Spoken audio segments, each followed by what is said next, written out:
My dear friends, I must be honest with you.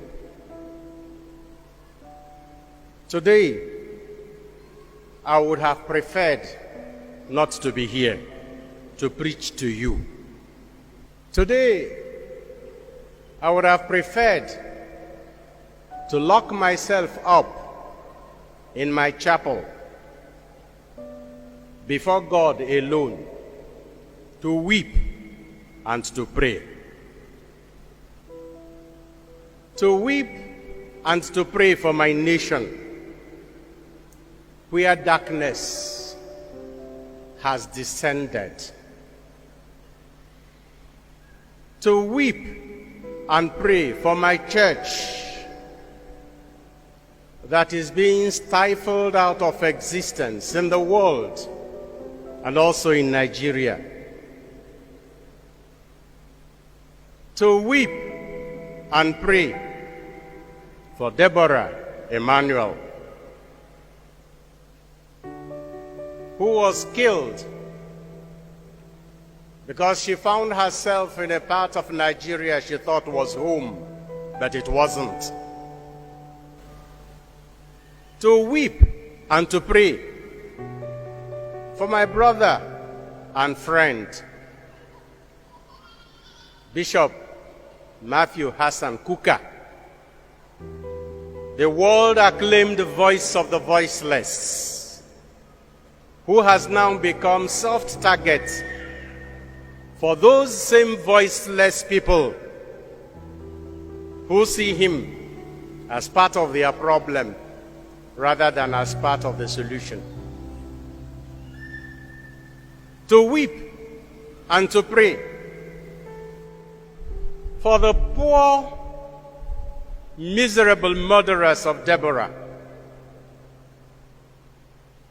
who have been left uneducated and unemployed deliberately so that they can be manipulated,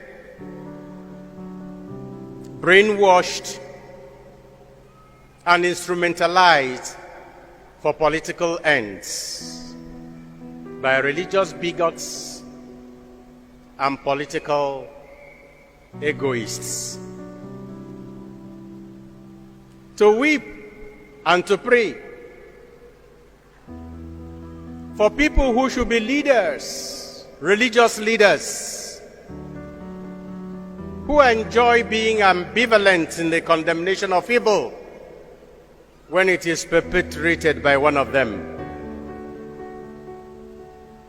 To weep and to pray for our political leaders, under whose watch this nation has crumbled,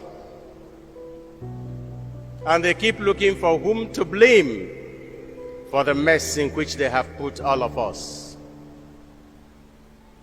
I would have preferred not to be standing before you here now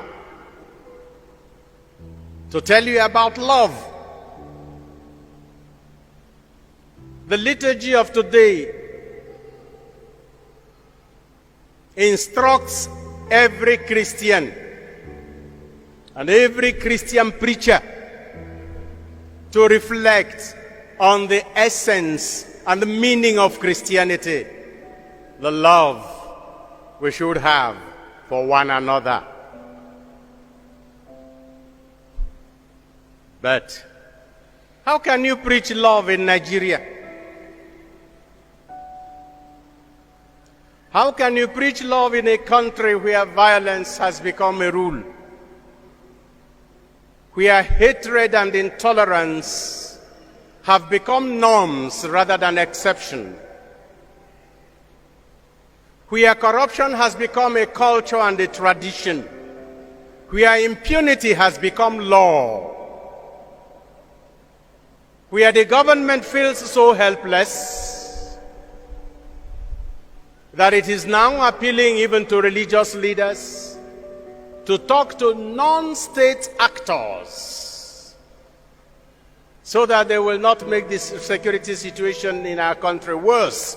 Those were the words of the Vice President of Nigeria while he was speaking to all Catholic bishops of West Africa gathered in a meeting in Abuja he addressed us 2 Tuesdays ago.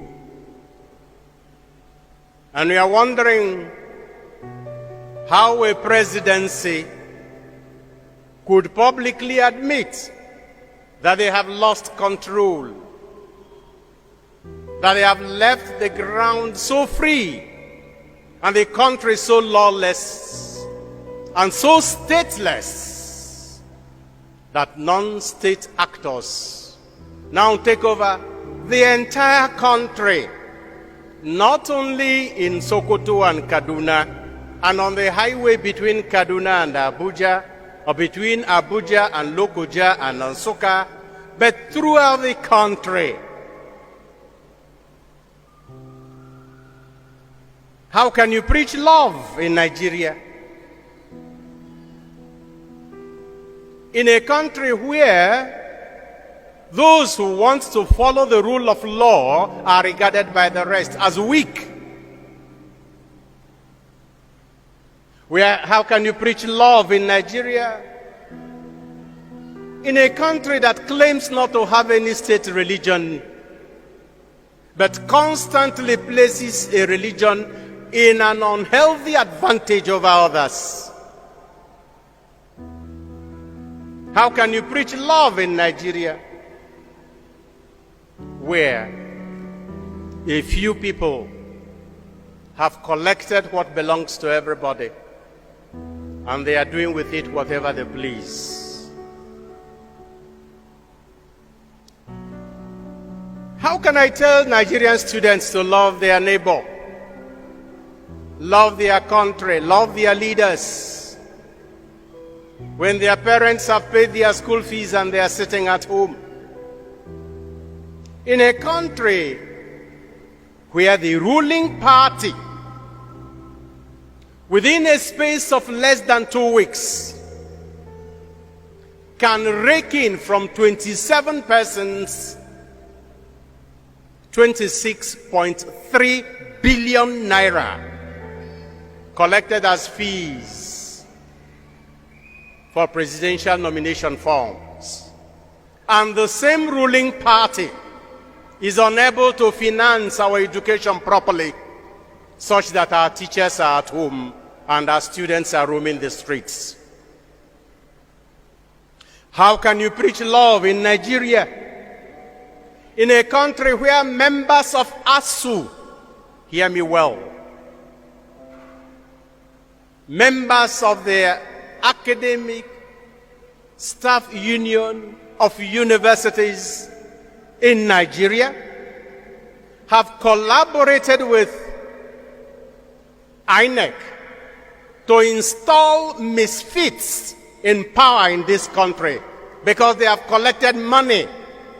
All the electoral officers who installed the present ruling class in Nigeria are professors of our universities, members of ASU. And INEC chairmen for many decades have been members of ASU. And whom are we blaming? How can you preach love in Nigeria, in a country where forgiveness is regarded as weakness?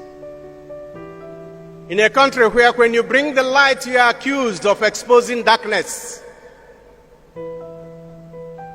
In a country where when you love, you are seen as being stupid? I would have preferred to stay at home and weep and pray for this country. But I can't.